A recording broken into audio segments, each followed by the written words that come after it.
নমস্কার, আমি সঙ্গীতা বিশ্বাস। আমার একটা স্মল বিজনেস পেজ আছে যার নাম রঙের ঝুড়ি।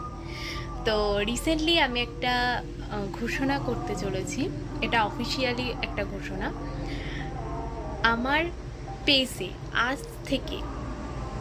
আজ থেকে মানে অনেক দিন আগেই বিষয়টা অফিসিয়ালি হয়ে গেছে, বাট তোমাদের ভিডিওর মাধ্যমে জানাইনি, বাট আমি অতটা প্রয়োজনীয় বোধ করিনি। বাট রিসেন্টলি আমার মেসেঞ্জার এবং হোয়াটসঅ্যাপ বিভিন্ন গ্রুপে এই প্রশ্নটা আমি খুব পাচ্ছি। তো ওই কারণেই আমাকে এই ভিডিওটার করা। তো মনে হলো যে ভিডিওটার মাধ্যমে আমি তোমাদের প্রত্যেকটা প্রশ্নের উত্তর আমি দিয়ে দিতে পারবো। ওই কারণেই একটা ভিডিও করছি, তার মাধ্যমে আমি উত্তরগুলো দিয়ে দিচ্ছি। এবার বিষয়টা হচ্ছে, আমি টোটালি ফুল পেমেন্ট ছাড়া কাজ করা বন্ধ করে দিয়েছি। 50% পেমেন্ট, এতদিন ধরে 50% পেমেন্ট দেওয়া হতো, তারপরে আমাদের কাজ স্টার্টিং হতো। বিলিংয়ের পরে 50% পেমেন্ট নেওয়ার পরে কনফার্ম করার পরে কাজ স্টার্টিং করা হতো। বাট এখন রিসেন্টলি কিছু কারণে বশত পুরো টোটালি ক্লোজ করে দেওয়া হয়েছে এবং 100% পেমেন্ট ক্লিয়ার করা হচ্ছে, তারপরে কাজ করা হচ্ছে এবং তারপরে আমরা তাকে ডিসপ্যাচ করছি। এবার আর একটা বিষয় আমি ক্লিয়ার করি, যেগুলো কাস্টমাইজ আইটেম, মানে যেগুলো তুমি ছাড়া আর ব্যতীত অন্য কেউ ব্যবহার করতে পারবে না, এই ধরনের কাস্টমাইজ আইটেমের ক্ষেত্রে ফুল পেমেন্ট করা হচ্ছে।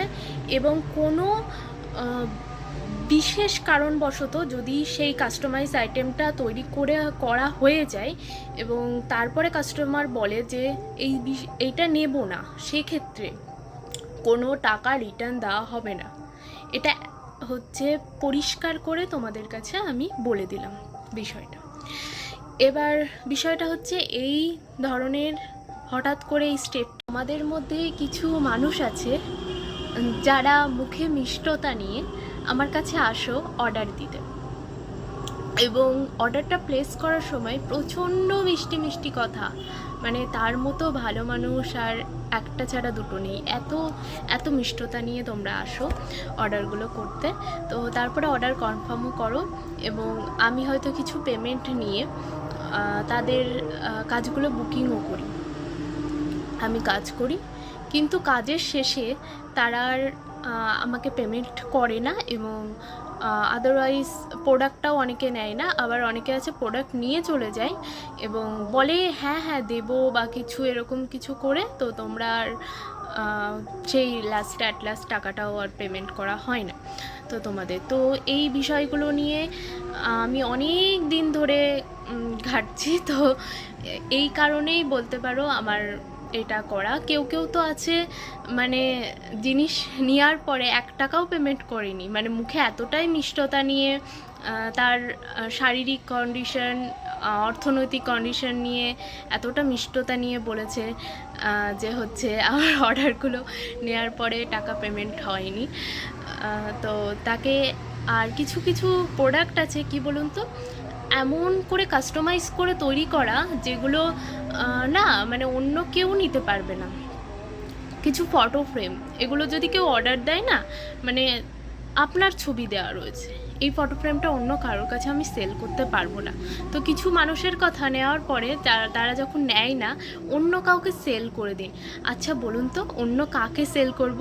আমার ছবি দিয়ে আজকে আমি একটা ফটো ফ্রেম বানিয়েছি, আপনি যখন প্রোডাক্টটা কিনতে যাবেন তখন আপনি কি সেই ফটো ফ্রেমটা নেবেন আমার ছবি দেওয়া? বলুন তো, হয়তো নেবেন না। আমিও পয়সা দিয়ে সেই ফটো ফ্রেমটা নেব না। তো সেগুলো সেল করা যায় না। তো ওই কারণেই আমার এই পদক্ষেপটা নেওয়া। যদি কারোর মনে কোনো আঘাত দিয়ে থাকি আমি ক্ষমা প্রার্থী, বাট আমারও আর কোনো উপায় নেই, বিশ্বাস করুন উপায় নেই।